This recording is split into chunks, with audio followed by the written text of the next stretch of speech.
Navajo Skinwalker Stories for asleep. They told me the basin had a way of swallowing sound, that on certain nights you could hear your own breath ricochet off the scarps and come back thinner like it had been skimmed. I laughed that off in the rental truck, windows down, the smell of cold sage and dust sliding in over the door. But when I turned off the county road and the headlights found the metal cattle guard, the no trespassing sign prickled like a warning from an older world. The air felt stacked, cool on my cheeks, warm on my wrists, layers of temperature like invisible glass. I killed the engine and let the night arrange itself. A far coyote stitched its song to the horizon. The stars were obnoxiously bright, Utah stars, unapologetic, doubled where irrigation water pooled in a ditch.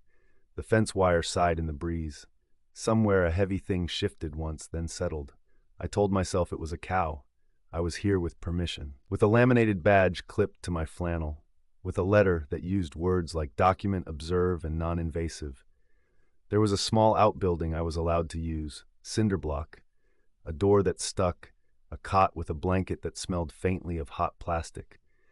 I carried in a pelican case and a thermos, set my field recorder on a plywood desk, and told the empty room, out loud, that I was going to be professional about this. You can't come to a place like this without a carry-on of borrowed stories. Cattle whose tracks stop mid-snow, like a punctuation mark no one speaks. Voices that sound inches from your ear when the nearest human is a property line away. Things perched in trees with eyes that don't blink, that take your measure the way a surveyor measures land. A wolf too large to be a wolf. A night too long to be a night. I told myself I had come for wind and silence, for debunking and a clean waveform. I told myself I would keep my mouth empty of names that don't belong to me. Out behind the outbuilding, the cottonwoods scraped their wooden knuckles together. I walked the fence line in a long rectangle, the crunch of my boots close and tidy, the beam of my headlamp eating a narrow tunnel through the brush. On the far side of the pasture, a rusted gate leaned back as if exhaling. Some star or other sat low and arrogant, wearing a halo that pulsed, optical tricks from the temperature layers. I raised my recorder, the red light pulsed along with it, and I felt ridiculous and brave in equal measure. The first odd thing was a little thing, the kind you could staple to the night and forget. A tap, metal on metal, like the quietest spoon against a cup. Tap. I held still, breath shallow, and it stopped. I moved, and it followed, always just to my left, just out of the lamp's wash, like footsteps that hadn't remembered how to match me. I whispered, "Wind," and the word fogged in front of my mouth, and then was gone. Inside the outbuilding, I set the gear to record on a 12-hour cycle, 2 boundary mics on the windows, 1 parabolic pointed at the fence, my trusty handheld on the desk for backup. The room hummed, transformer in the wall maybe, the recorder's preamps warming. I clicked on the little heater, made coffee gone to tar, and stared at the analog needle wavering, the world outside translating itself into amplitude and hiss. At 1 in the morning, I killed the heater to listen better and felt the room creak as it cooled. The night pressed its forehead to the glass. Something thumped lightly on the roof, as if a cat had jumped up, except it was too quick, a single step and gone. I stood. The recorder caught my chair leg squeal across concrete. I did not open the door. At 2, the needle boomed so suddenly I flinched and swore. I rewound 10 seconds and played it again. A lowing, close, wet with panic. A cow, much too near. The mics had picked up a chain dragging and then nothing. No further sound. I told myself it could be a coyote, that cattle are dramatic, that empty is not the same as wrong. But the air in the outbuilding felt like it had teeth. I needed the outside back. I needed wind and the familiar scratch of branch against eave. I checked the spare headlamp, pocketed a handheld, and cracked the door. The hinge gave a human-sounding complaint, and night came in, cold, clean, layered, indifferent. I swept my light across the dirt. New tracks crowded the space beside the threshold, hoof marks pocked into the dust deep enough to be fresh. I followed them around the corner and onto the hardpan. They marched 3 distinct strides and then thinned like a sentence in a mouth too tired to finish speaking. I lit the ground with both hands stupidly, as if I could encourage a print to be there by staring hard enough. The hoof marks just stopped. "Okay," I said to the nobody listening. It was not a brave okay, but I made myself keep walking. Something moved at the edge of my beam beyond the fence, tall, a slump and unfold of weight, a suggestion of shoulders. The light climbed bark and then nothing. A trick of depth, a shadow wrong-footed by angle. I held the beam where it had been, breath gone shallow again. Two pale points swam into the small circle of light like coins under water and held. The hair at the back of my neck rose. The points did not blink. I backed up, the way you do when your animal brain insists your front is too exposed. The points moved sideways, smooth, unbothered, as if I'd only been an inconvenience in their stroll. Branches whispered above me that there was no wind to account for. I wanted to laugh at myself, to chalk it up to deer or owl eyeshine, to anything in the shrug catalog of Western wildlife. I could not make my mouth do that work. Back inside, I told the recorder, eyes, and immediately felt like an idiot. I listened to the word on playback, how thin I sounded, how small. I was supposed to be the calm center of this. I was supposed to be ballast. The next hour was patient. The basin remembered how to exhale. The heater stayed off. I wanted to hear the world without anything domestic getting in the way. Somewhere around 3, I fell into a shallow, guilty doze with my cheek on my sleeve and the recorder still running. Sleep gave me a hallway of doors, all slightly ajar, all with a cold light bleeding through. Somewhere, something paced in the shallow water of a creek, 4 steps, then 2, then 4 again. I woke with a jerk and the inexplicable certainty that someone had just whispered my name at hair length. Every part of me went briefly hot, then hollow. The recorder sat where I'd left it. Its tiny screen scrolled obedient time. I rewound 20 seconds and turned the volume up until it hissed like rain. And there, between the ambient motions of a small building and my own small living, was a voice. It was a voice you could almost ignore if you wanted to. Syllables braided together in a geometry my tongue didn't know how to make. It wasn't the language that frightened me, not exactly. It was the placement. It was close and nowhere. It stood about 10 paces away in every direction at once, speaking to the short hairs on my arms. My name came again, threaded through it, as if it were testing the weight of it. I snapped the recorder off, because a human will smash a button if a sentence gets too close to the skin. When I stepped into the dark again, the ranch felt pressed flat, soundless enough that my own motion made me flinch. The cottonwood field had gone sullen. The star with the halo was gone or had stopped performing. I made for the pasture, for the rusted gate, for the dumb comfort of metal. On the far fence, my headlamp found a smear, wide and high on the post, like something with long hands had gripped and slid. The beam caught impressions in the dust beneath the lowest wire, sharp, interleaved with something like claws, not the tidy circles of a hoof, not the polite pads of a dog. As I stared, the wire hummed, and I realized it wasn't the wire, it was the air itself, thinly singing like a jar rim. I had the stupid thought that I could play it with a wet finger. "Stop," said a voice too close to be anyone, the pee of it puffing the small hairs by my ear. "Turn around." I did not. My legs learned a new version of forward that was more like not falling.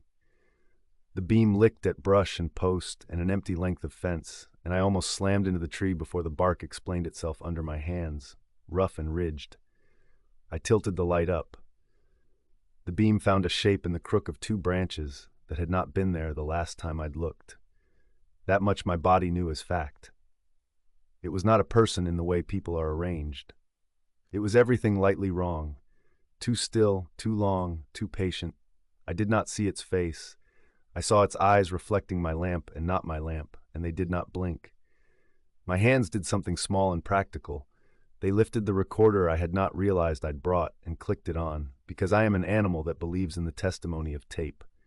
The little red light woke, and a ribbon of confidence unspooled. "Say it again," I said, though I didn't mean to sound like a dare. "If you're going to speak, say it into this." The thing in the tree did not move. The air throbbed, almost below hearing. The recorder in my hand grew subtly warm, like a mouse. And then my voice, a recording, a perfect mimic, came cleanly out of the tiny speaker, though I had not hit playback. "Say it again. If you're going to speak, say it into this." Followed by the sound of me breathing, then the small sleeve rustle that belonged to the previous minute of my life, and then behind all of that, a second me, faintly out of sync, whispering my name wrong by half a syllable. I wanted to throw the device into the dirt and run. I wanted to lift it closer to see if heat meant heart. Instead, I did the oldest thing there is. I broke the ritual. Whatever this had expected, my awe, my fear, my asking, it would not get in the order it wanted. I put the recorder flat on the ground and stepped back. The little red eye looked up at me. "You can keep it," I said, and felt stupid for talking to a tree in a shape and an arrangement of night. "You can wear my voice all you want. I am not going to." I wasn't brave. I was bargaining for the most ordinary thing, to let my own mouth belong to me. The wrongness above me unfurled by an inch, like a long hand testing how gravity was doing tonight. The fence line 50 feet off woke into a trembling so fine it was almost light. The cottonwoods leaned the way bored men lean and then straightened. The air pressure in my head changed like a storm had sucked its cheeks in. For a second, pure and clean, I felt the thought of something else thinking, and the shock of it made my eyes water. It wasn't a beast and it wasn't a man. It was a place with an intention. It was a field with teeth. It wanted to try me on. I said the one true thing I had. That name isn't mine to use. I didn't say the other name, the old one, the one that doesn't belong to me or my language. I didn't even let the shape of it gather in my mouth. Some things you leave on the other side of the fence, even if the fence is an idea. The red eye on the recorder winked out. Power lost, or a finger, or whatever passes for intention when a night gets close. The shape in the branches loosened the way a knot comes undone in your hands. No motion, all result. For a breath, the eyes hung by themselves, and then even those were gone, replaced by the uncomplicated geometry of bark and sky. I did not run. I walked back to the outbuilding with my back prickling and my breath too loud. The door stuck and then yielded. The room felt like a child you wake in the small hours, suspicious, soft, looking to your face for cues. I gave it nothing. I set the heater quietly on low and poured coffee into a cup my hands did not spill. When I finally sat, a tremor shook itself out of my wrists like a dog shakes water from its coat. At dawn, the basin decided to be possible again. Cow shapes reassembled themselves from the dark. Birds remembered songs. The cottonwoods looked like cottonwoods. I packed deliberately, as if the case had asked for respect. The recorder on the desk, the one I had left running inside, held hours of wind-buying silence and small domestic indignities. When I scrubbed through, there were the taps, the thumps, the one panicked low, louder than I remembered. Then there was my name, wrong by half a syllable, threaded with a language that did not want me. My voice asking for the impossible. My decision, that small defiance. And then at the very end, as if something had leaned in like a curious neighbor, a whisper that borrowed the shape of my own mouth to say, soft as dust, not yours. I left the inside recorder with the property manager as promised, labeled and sealed, accompanied by a neat form. I didn't mention the other one. I didn't go back to the fence to retrieve it. Some things you leave on purpose. Some things want you to pick them up so they can finish trying you on. At the cattle guard, the truck idled, and I rolled down the window for one last look at the flat line of pasture, the swale of the creek, the back of the cottonwoods. Morning light makes liars of nights like that, turning all the teeth back into grass. Across the ditch, something lifted its head in the brush, mule deer, almost certainly, with ears like pennants. I raised a hand in a human gesture that means hundreds of things and none. The deer held my gaze too long, eyes reflecting nothing, and then, politely, as if embarrassed, broke and bounded into the bright. Halfway to the highway, the radio crackled on a dead station. For a moment I heard my own voice in it, a fraction late, like a shadow in lag. "Say it again," it said, which is what the curious always ask the dark. I turned the dial until static remembered how to be static. I went home and slept with the lights on. The recorder on my kitchen table stayed in its case for 3 days because I am only very brave in daylight or on paper. When I finally pressed play, the beginning of the night was exactly as I remembered. So was the middle. And then I came to the part where the outside stopped pretending. I listened once and then twice, careful to keep my face plain, as if the device might be watching for a reaction. When the last whisper came, the one that had borrowed my mouth to say "not yours," I spoke back into my empty kitchen to nobody and to everything that can fit in a fence line. I know. I don't tell this to make a point. I tell it because there is a place in the basin where sound goes thin and then returns wearing a different coat. I tell it because some invitations are traps that sound like flattery. I tell it because the simplest part of that night is the part that makes my jaw ache. I put a thing down and I did not pick it up, and something in the dark respected the boundary of that small refusal. Respect isn't the same as safety. Respect is just the door you close yourself. When I dream now, the doors in the hallway are still a little ajar. The light behind them is still cold. And when I hear a voice at hair length that rounds my name wrong by half a syllable, I keep my mouth empty. I answer with nothing, and that, so far, has been enough to wake up. My uncle is Mexican and Native American. He never talks about ceremony, never names names, and when stories veer toward the sacred, he folds them closed like a pocket knife. But there was one he told that stuck, wedged behind my ribs where fear lives. This happened in the Mojave Desert in Southern California, he said one night at my mother's kitchen table. Late. Me and my girlfriend were driving and saw a dog, huge black, on the right shoulder. I slowed. It crossed the road, but it didn't walk. It moved like a toy rocking horse, stopped in the middle, stared at us, eyes red, like brake lights in fog. I don't spook easy. That night I did. He said no more. He didn't say the word I know he avoids out of respect. Diné elders have cautions about beings that mimic and wear shapes that don't belong to them. I never pressed. I just carried the story like a warm coin in my pocket, forgetting it until the night the road delivered me into the same dark. I wasn't even supposed to be there. I'd driven to the desert to photograph the Perseids, solo, because my friends had bowed out. The motel in town was full, so I kept going, past the last honest diner, past the broken neon gas station where a moth the size of my thumb beat itself senseless against the glass. The desert in daytime is an empty cathedral. At night, it's a mouth that won't quite close. I wanted the wide sky, quiet enough to hear the meteors stitch themselves across it. The old service road I turned onto was a ribbon of cracked asphalt, bordered by low creosote and scattered Joshua trees, lifting their many-armed silhouettes like sign language against the stars. Heat still rose from the pavement, though midnight had folded over the desert. It came up in waves that smelled like hot rubber and dust, like pennies and dry sage. I parked where the road shouldered up to nothing, killed the engine. When the fan wound down, the silence wasn't silence at all, but tiny living noises, the tick of cooling metal, the shur of insect orchestra hidden in the scrub, a single distant clink like knuckles tapping a mason jar. The wind threaded the Joshua trees so their spines whispered. A tumbleweed scraped somewhere close, hesitated, scraped again. I slid out, set my tripod, aimed my camera at the dark dome. The stars were knife bright. One meteor cut a thin line. The desert seemed to hold still to watch it. Calm came first, the deep inhalation of a night with nothing in it but me and the sky. I took a long exposure, checked the screen, another meteor, another click. The calm lasted perhaps 15 minutes. Then the strangeness began, subtle enough to doubt.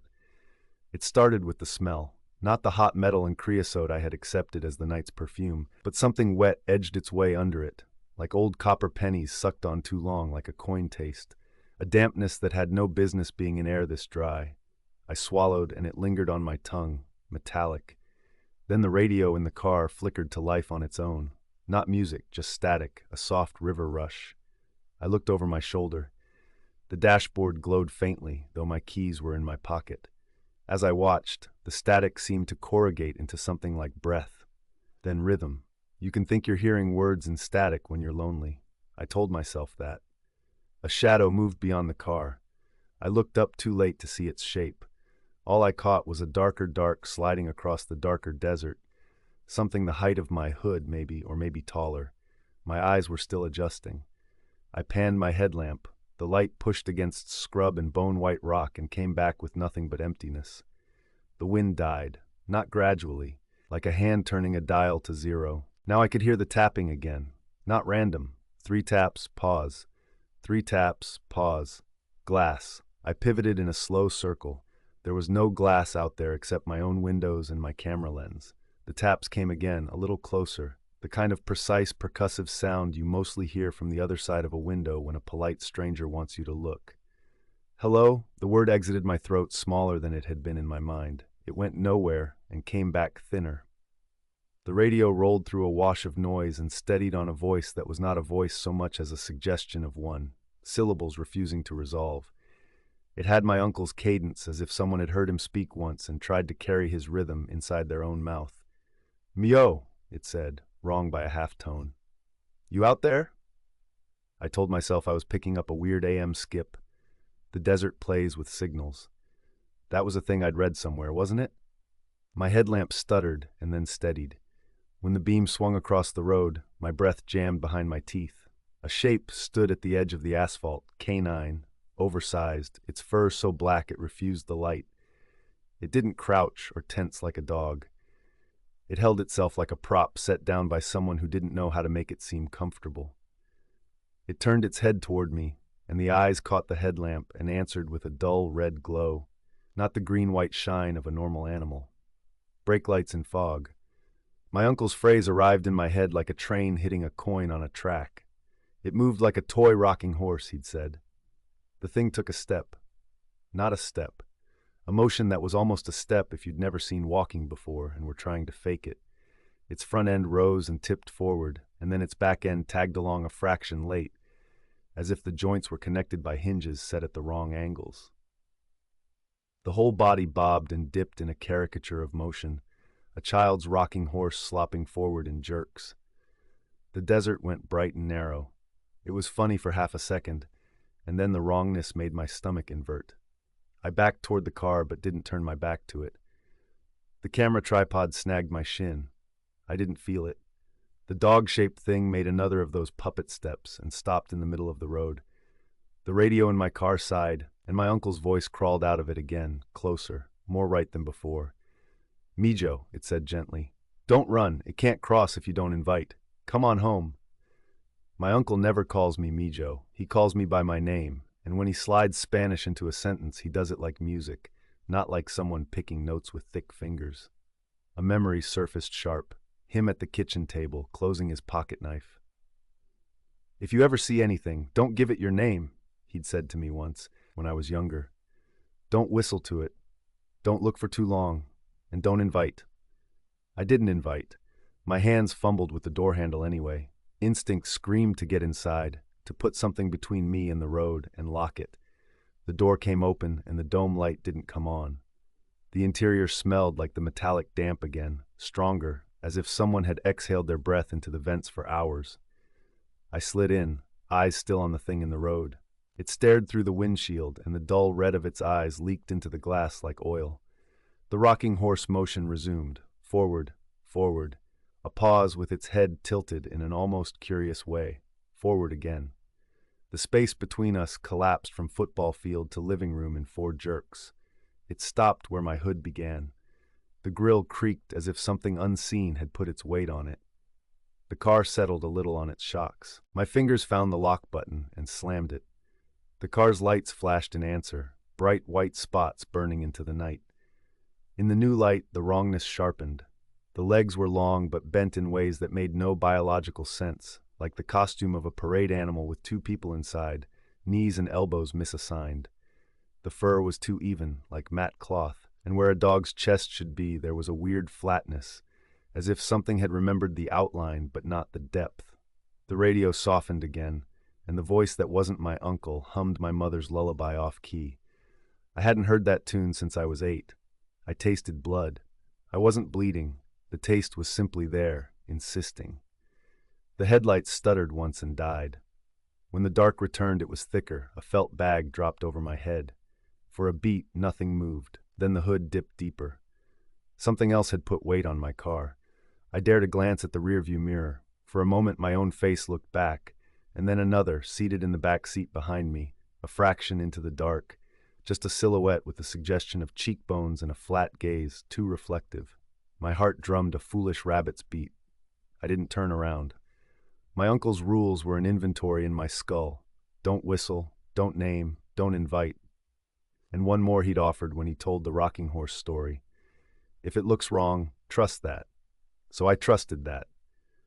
"I'm leaving," I said out loud, surprised at my own voice making it shake harder. "I'm not talking to you." The radio crooned my name in two voices at once, my uncle's and my mother's, layered, touching in and out of sync like two records spinning together. I twisted the key. The engine coughed, caught. The thing on the hood did not blink. Its head tilted further, the hinge catching, as if the motion itself was exploratory. I dropped the car into reverse and eased pressure onto the gas, slow, not sudden. The car rolled back. So did the thing, sliding along the metal without moving its legs, as if its body were a magnet and my hood a piece of iron. The creak of weight traveled through the frame into the bones of my hands. The rear wheels edged onto gravel. The voice in the speakers cooed, breath warm against the back of my neck, though there was no breath there. A hand-shaped cold brushed the hair over my ear. My gorge rose. I put my foot down and the car jolted backward fast enough that the thing slid, claws or whatever it had for feet, scrabbling for purchase on the hood. The sound it made then was the first truly animal thing about it. Not a growl, not a bark, but an ugly dry squeal of friction. The rear tires found asphalt. I braked. The thing on the hood slid forward and then, grabbing at the air, failed to understand gravity properly. It toppled off. It hit the road in the same jerky, hinged way it had moved. When it stood, its head was rotated too far to the side, like a doll whose neck joint had been turned until it stuck. I didn't wait. I slammed into drive. The car lurched. The rocking horse thing took one, two of those awful parody steps, and then it was gone from the beam of my dead headlights, and I felt it under the wheels for the slickest instant, like rolling over a weighted tarp. The steering wheel tugged. The radio screamed, not a sound that could be made by any human mouth, not rage or pain exactly, but a tearing of something thin and stubborn. I did not stop. The speedometer slid past 60 on a road that had no business being taken above 30. The desert on either side was a moving wall of black. The edges of the road tried to liquefy. I kept the center line, white and felt, as my guide and breathed like a swimmer trying not to drown. For half a mile, nothing was in front of me. Then something was. Far ahead in the dead headlights and the weak reach of the stars, a dark shape waited in the middle of the lane again. Not the dog shape, taller. A man shape wearing the wrong outline, like a suit hung on a wireframe. It stood with its arms a hair too long, the elbows too low, the knees too high. Its head cocked in the same stuck angle as the dog had just worn. I began to cry without sound. The car did not slow. The radio emptied itself of voice and became the scraping of my own tires on old asphalt. The figure ahead took that rocking horse step forward, then another, and in 3 of those nauseating motions, it covered the distance it should have taken 50 to cross. It was at my hood again, pressing its face toward the glass as if the windshield were the thinnest of membranes. Its eyes were not eyes, but slick dark circles with a shine like polished coal, and buried in them, very small, very far, 2 red points flickered. It pressed its hands, if they were hands, against the glass and fingers splayed, and I saw there were too many joints, too many knuckles, like an extra hinge between each bone, and each fingernail was the matte black of a moth's wing. The glass bowed a fraction. The figure's mouth, for the first time I saw a mouth, opened and closed with a slow, testing motion, like it was learning how such a thing should work. I shouted a word I won't put here, and then I remembered an ugly human thing, my horn. I jammed my palm on it, held it. The sound cut the desert in a straight, bright line. The figure flinched, not from volume. It felt like flinching from a note it didn't expect. The horn's ragged cry wobbled the way a child's toy does when it's losing air, and the wrongness in front of me flickered. The outline of it shook like a bad projection in a dusty theater. I held the horn. Breathless seconds collected. The horn's wail scraped out and out. "Stop," the radio begged in my mother's voice, in my uncle's voice, in my own voice, perfectly, and I kept my hand on the horn until sound blurred into a single physical thing vibrating between my hands and ribs, until my throat tasted like battery acid. Something broke. Not out there, in here, in the cabin pressure of the car. The figure on the hood let go in the way oil lets go of water, not falling, not thrown, just decided not to adhere anymore. It was simply not there. The windshield was a sheet of night again. The car leapt free like an animal loosed from a snare. I didn't stop for 15 miles. The service road found the highway. The highway found lights. The lights found a town that did not feel like safety, but at least felt like the idea of it. I parked under a street lamp so orange it turned my hands into the hands of a stranger. I sat there with the engine running and the radio silent. Then my phone vibrated. A text, no name attached, just a number almost like my uncle's, off by one digit. "Did you see it?" the message asked. The words on the screen were wrong by a half tone. I turned the phone face down and called my uncle from the contact I knew, the one with his face attached. He picked up on the second ring, breathless like he'd sprinted to the phone. He didn't ask how I was. He said, "Where are you?" "Town," I said. My voice sounded like it had slept under gravel, under a light. "Stay there, sun's almost up." On the phone, silence is full of 1,000 small lives. Line hum, the noise your own blood makes. In that quiet, my uncle exhaled and said, "When we tell something, it listens. Some stories want to be told. Some want to be told by you." "What was it?" I heard the child I had been asking. He didn't answer. "If you ever see anything," he said instead, like a reflex, like prayer, "don't give it your name." "I didn't," I said. "I didn't invite." "Good." A beat. His voice went softer. "I told you that story so you'd know the shape of wrong, not so it would know yours." Sunrise came awkwardly, as it always does in the desert. First a suggestion, then a thin red bottom edge, then the whole sky remembering color. I stepped out and took a long breath, and the metallic taste was gone. The car hood had a shallow dent that looked briefly like the curve of a child's rocker before my eyes decided it was just sun and shadow. I drove back the way I'd come with the radio off, with my name tucked quiet behind my teeth. The road gave me distance. The distance gave me doubt. The kind that makes survival feel like a lie you told yourself to explain a gap in your memory.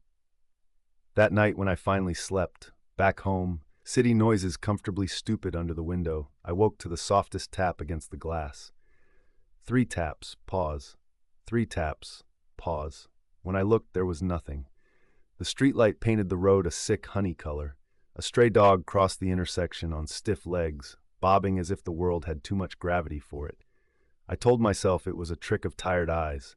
I told myself lots of things. I don't whistle at night anymore. I don't tell the full story out loud.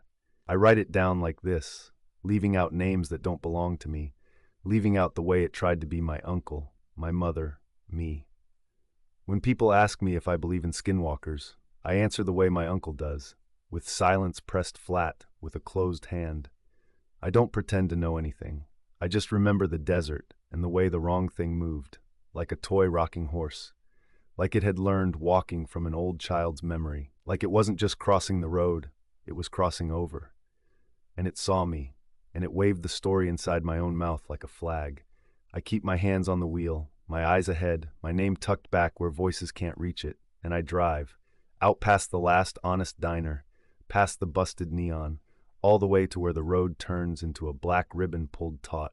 And if the radio ever wakes up on its own again and says, "Mijo, come home," I will keep both hands exactly where they are.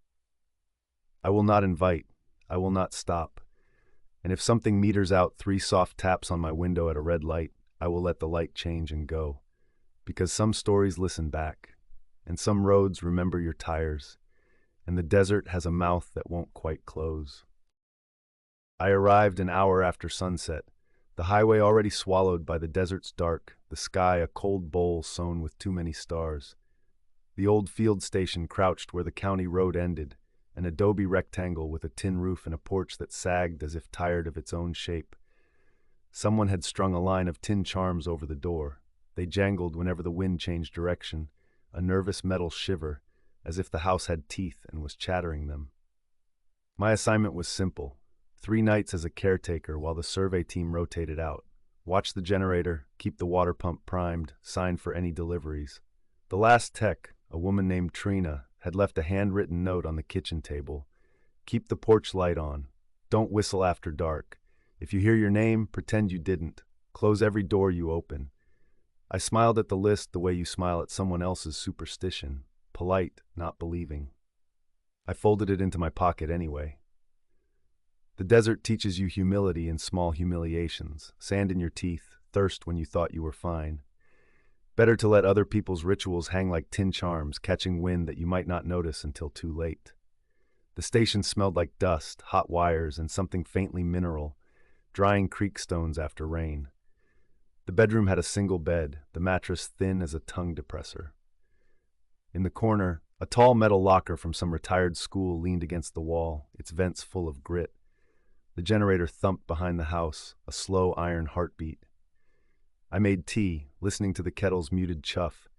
Outside, coyotes started their gossip, high, laughing. Then a scrape of silence so complete I felt my own breath as a foreign noise. A moth the size of my palm battered itself against the screen, and I flicked off the kitchen light to give it a mercy darkness. In the window, my reflection floated for a second, a pale oval draped over the night. When I moved, a second shadow didn't. I told myself it was the afterimage of my own face. The first oddness was gentle.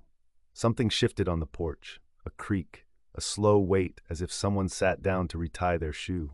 I leaned toward the window, careful not to show my whole face in the glass, another ritual I didn't know I knew, and saw only the yellow cone of the porch light, the dust motes shimmering like insects too tired to fly.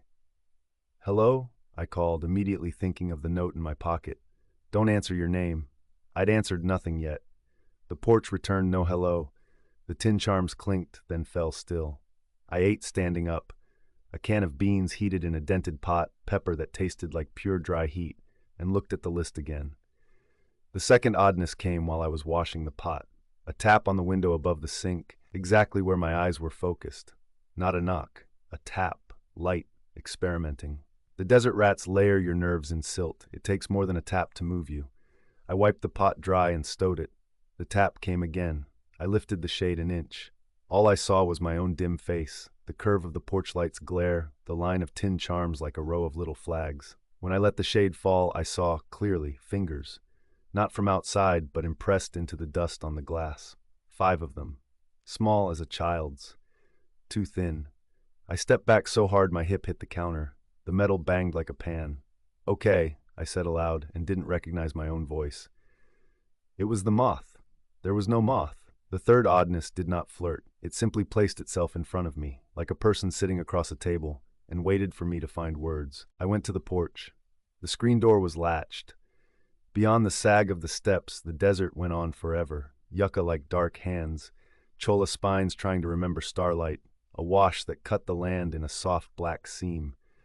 The air smelled like creosote and something else I couldn't place, a sharp copper penny tang that made my gums ache. Down in the wash, a shape moved.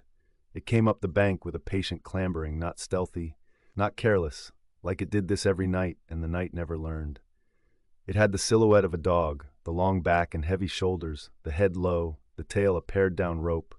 The porch light carved it from shadow, short, coat too sleek for desert nights, the body wrong in a way my brain refused, at first, to parse. It stopped at the edge of the steps. Its eyes shone like wet coals in the light. It put a hand on the step. The word came uninvited. Hand. Not a paw pressed flat. A hand. 5 fingers spread, long and knuckled, the nails blunt like chewed pencils. The other forelimb, arm, reached and set its palm next to the first, and I watched it shift its weight like a gymnast, balanced on those hands while it brought its hind legs up. Feet. Human feet. The pads were rough with dirt. The toes scrabbled on the wood and gripped. It had a dog's body, but with human hands and feet. The head lifted to look at me through the screen. Its mouth was parted a little, as if it had just run a long way. The breath that slid through the mesh smelled like iron and something vegetal, decomposed, as if an old wreath had been kept damp too long. The eyes were wrong, not because they glowed, but because they did not blink. They widened and widened until the iris seemed a ring about to slip free. "Hey," said my mother's voice from the yard to my left. "You gonna let me in or what?" I turned so fast the porch sagged under me. The wash was empty. The yard was only stones and scrub and the slumped flank of the field truck. But the voice had been hers, rasp of cigarettes, impatience wrapped around love like yarn around a stone. "She's 3 states away," my brain offered, unhelpfully. "Open the door," said my mother again. "You always were slow with your hands. Don't answer your name. Pretend you didn't hear it. It hadn't used my name. Not yet." Behind me, the screen whispered under pressure. I turned back. The thing was closer. One hand curled into the mesh like it liked the texture, like it was testing what wire felt like to a palm. Its mouth had a dog's shape, lip, gum, teeth meant for tearing, but along the lower jaw I saw a seam as if two skins had been stitched, a line of small round holes, black and perfect, like the marks of a lace needle. "You shouldn't be here," I told it, because my higher mind had given up and my mouth had borrowed an old woman's authority. "You weren't invited." It rested its chin on the threshold. Its hands and feet shuffled a little, and for a ridiculous second I thought it might be the funniest thing I had ever seen, a bad costume trying stairs. It made a noise then, more breath than voice, and the hair rose on my arms. It wasn't a growl, it was the groan of an ill-fitting door on a cold morning. "Kiddo," said my mother's voice from the yard again, farther away now, like she'd lost interest. "Suit yourself." It took the porch stillness to convey how quickly the thing was elsewhere. There was a blur, a hush, and the yard went back to being stones and a truck. The tin charms rattled, small laughter. On the threshold, a single human fingerprint smudged the dust of the screen. I closed the wood door and slid the bolt. The sound echoed in the house like a judge's gavel. I backed into the kitchen and took the note from my pocket. My fingers left sweat dark on the paper. "Keep the porch light on. Don't whistle after dark. If you hear your name, pretend you didn't. Close every door you open."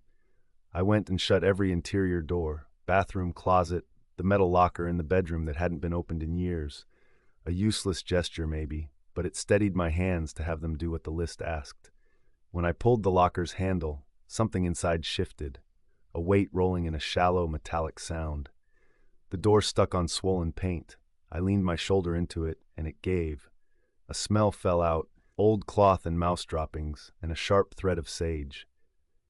On the top shelf sat a coffee can, dull with age. The lid rattled as if something inside moved of its own accord. I jumped back hard enough to bump the bed frame. I don't have to admit that I circled the can like a dog circles a snake. I don't have to tell you how long I stared before I touched it.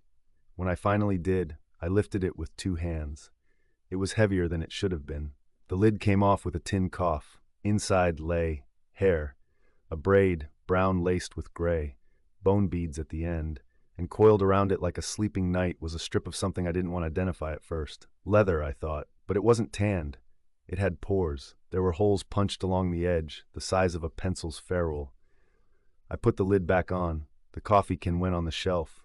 The locker door shut. I washed my hands like I'd touched raw meat and something older than meat. The generator's thump faltered, caught, then steadied. The lights blinked. In that instant between light and light, the kitchen window showed me a picture that didn't belong to electricity. Out where the wash cut the land, I saw a shape standing on its hands and feet, one back paw foot, lifting in a slow, thoughtful stretch, the arch of it too high for an animal. The porch light kept its circle like a promise. Beyond that, the night had its own rules. I boiled water for more tea and didn't drink it. The whistle of the kettle tempted my mouth into its shape. I stopped myself. Don't whistle after dark. My phone had 1 bar of service if I held it against the window frame. I called the number on Trina's note. It went to voicemail. I left a message that sounded too calm to belong to me, describing the hands and the feet and the voice that wasn't my mother's but had been. I said I found something in the locker. I didn't say what. The silence after I hung up felt like a held breath, the desert preparing to tell me the punchline. On the roof, something ran. It moved with a strange cadence, not the 4/4 of an animal, but a syncopation that rose and fell like someone learning stairs with the wrong limbs. The ceiling dust sifted down. In the bedroom, something bumped the light fixture, and the bulb swung on its cord, throwing slow, dizzy ovals of illumination around the room. I didn't go to the bedroom. I picked up the heavy flashlight and the field radio and sat on the kitchen floor with my back to the cabinet so nothing could come up at me from behind. The radio's speaker hissed beach noises. The flashlight's beam was a white pipe drilled into the dark. "Hey," said my father's voice from the porch. "He's dead 10 years. It's cold. Let me in." The tin charms sang. The screen flexed. The wood door shrugged against its frame like a shoulder rolling. Then the voice was closer, as if the speaker had put his mouth to the keyhole. "You remember how I taught you to cross a creek? 1 rock at a time. No jumping. Open the door, honey." My fists hurt. I realized I was gripping the flashlight so hard my knuckles had ground themselves into bone. "You can leave now," I said to the kitchen air. It sounded childish, like dismissing a game. "You're not welcome." The voice breathed through the keyhole, a hollow bottle sound. Then it used my name for the first time. It said it softly, like someone waking you for school. It said it again, wrong by half a note, like a song you know sung by a stranger who learned it from a stranger. My skin tightened on my body. "Don't answer. Pretend you didn't." The porch went silent. For the length of a long sip of water, I thought I had won something. On the roof, the running stopped. I counted to 100 with my teeth. The generator coughed. The kitchen light went dead. In the sudden dark, something leaned against the other side of the wood door and sighed. A gentle, disappointing sound, as if it had found me unworthy of some story it wanted to tell. I let my breath out and realized I was ready to live with the dark, as long as it stayed outside. Then the screen door spoke the language of springs and screws. It squealed. The wood door lifted in its frame under a new weight. The bolt held, but the house didn't feel like mine. A sharp, fast clatter exploded against the door, like a bag of bones thrown hard. The tin charms went mad. I turned the flashlight beam to the crack where the door met the floor and saw a line of fingers feeling for purchase. The nails were blunt and human. The skin was gray where dust had abraded it. The carpet of the entry darkened in a handprint, then another. The fingers forced the gap wider, hunting for a lever to turn. The beam climbed. Knuckles, the ridge of a wrist, the wet trench where a seam had been glued or sewn, and landed on an eye pressed to the keyhole. Not a dog's eye, not a person's, a thing that had borrowed both. It looked back at me. Something raised its lips behind the door in a smile I could not see but felt in my gut like vertigo. The radio on my lap crackled. "Don't run," said a voice I didn't know, sharp with purpose. "Light, bright as you can. Don't give it your name. Don't bargain." "How?" I started, and the radio went to static. Somewhere, the generator choked and died. The house became a black lung. I stood because anything else was a decision to kneel. The flashlight cut a tunnel to the truck outside.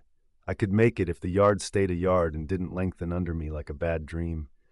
I found the keys in the bowl by the door and held them so tight their teeth bit my skin. The voice behind the door whispered my name again.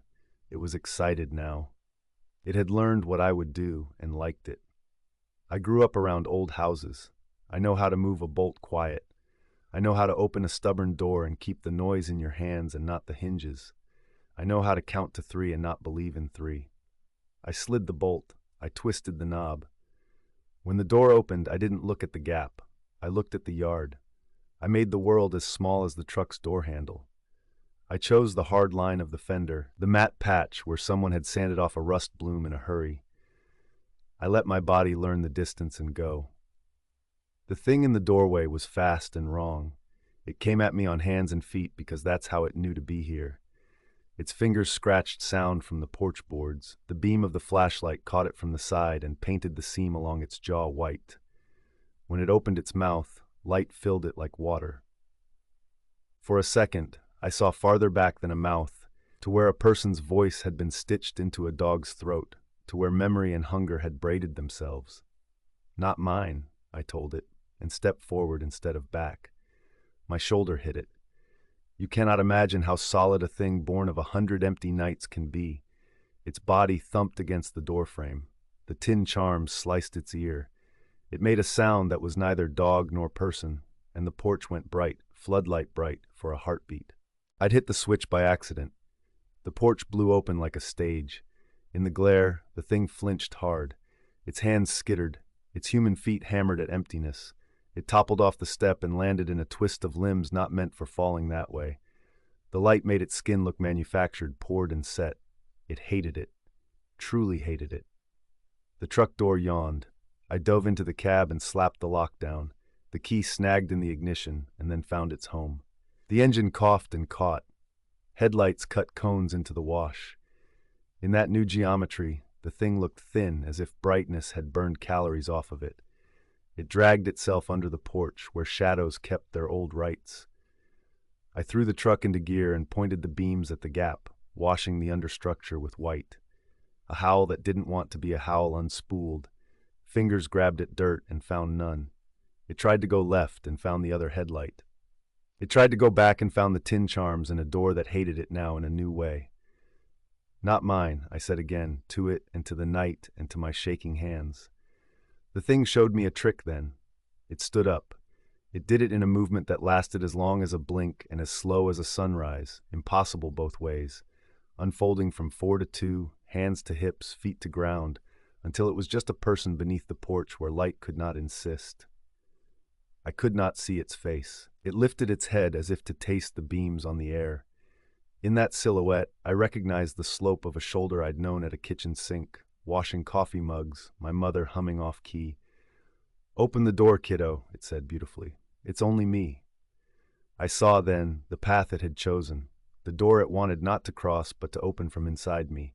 It hadn't needed the lock or the latch. It wanted the invitation. It wanted my agreement with its grammar. It wanted me to say yes to recognition. "No," I said, and something brittle broke between us, a twig in an old forest. The lights wavered. The generator coughed back to life, then failed, confused. The truck's engine roared and settled. The porch light steadied. Under that thin shield, the thing shrank a fraction, as if living in my refusal cost it calories it had saved for years. We stayed like that in a triangle of attention. Me in the cab, it beneath the porch, the desert holding our breaths. Then the thing lowered itself back down as if someone had cut its strings. It put its hands, human hands, flat on the ground and ran on them. It vanished into the wash without looking back. Dawn took hours to arrive, and then all at once. The light was a color I'd never known my whole life until now, rose diluted in tin, hard and old. I waited until the sun lifted a coin above the low ridge before I stepped from the truck. The yard had the ordinary litter of night. Moth wings, a dead grasshopper, a cigarette butt that had not been there yesterday. On the porch, 4 long finger marks dragged through the dust, spaced like a right hand feeling for you in your sleep. I found the coffee can again with hands that made decisions on their own. I took it and the field shovel and walked out into the desert until the station was a square and the truck a toy. I dug until the earth lost interest in me and put the can where the world keeps its secrets. I didn't say any words. I am not the person who gets to say them. I covered the hole and laid stones because that is a true language anywhere. On my way back, I did not look over my shoulder. I did not answer when the wind said my name in the voice of someone I loved more than anything. I kept going until the porch's tin charms clicked their little teeth at me, and the station became a place where I could stand without leaning. When Trina called at noon, my phone vibrated against the table like it had a heartbeat of its own. "Got your message," she said, voice dry as sage. "You okay?" "Yes," I said, and then because the truth wants clear lines, "No, but I will be." "Keep the lights on," she said. "Don't let it in. Don't let it borrow what you know." "It already tried," I told her. "It always does," she said. "That's the only way it gets to be real." That night, the porch light hummed like a moth. The generator kept the house in a thin envelope of electricity. I cooked beans again and ate them slow. Out in the wash, I heard a coyote start to sing and stop in the middle, as if it had remembered itself too late. I kept every door I opened shut. I didn't whistle. When the night tried my name on its tongue, the sound slid off the house like rain. Near midnight, a shape appeared at the edge of the light. It stayed there, not asking, not pretending, only waiting, one hand outstretched into the brightness to warm its long, human fingers. It held them there until they started to steam, then pulled back like a child learning the stove's geography. "Not mine," I said through the wood. The word felt like a coin warm from being pressed in a palm, small and significant, my only currency. It didn't answer. It lowered itself to hands and feet and went away the way it had come, into the wash that keeps the night's stories, to tell the desert what it had learned, that a door can be a door even when a voice knows your name, and that sometimes a person can be light enough to make a shadow retreat. By morning, only the prints remained, the long, hand-like smudges and the wide, toe-marked ovals of feet, spaced in a way a body doesn't know unless it's taught itself to be wrong. By noon, the wind had taken them. The sun bleached the porch clean. The tin charms were only metal again. I left the station at dusk on the 3rd night as scheduled, the truck's tires making notes on the dirt road like a pencil on paper. In the rear view, the porch light burned a star into the day's pale throat. The desert accepted me, leaving without comment. I still don't whistle after dark. I still don't answer my name the first time, not unless I can see the mouth that uses it. And when I dream, and there is a scratching at the door and a voice like someone kind and gone asks to come in, I open my eyes to the light I keep by my bed, and I turn it on. And it costs the dream something every time. And someday, maybe, it will cost it enough.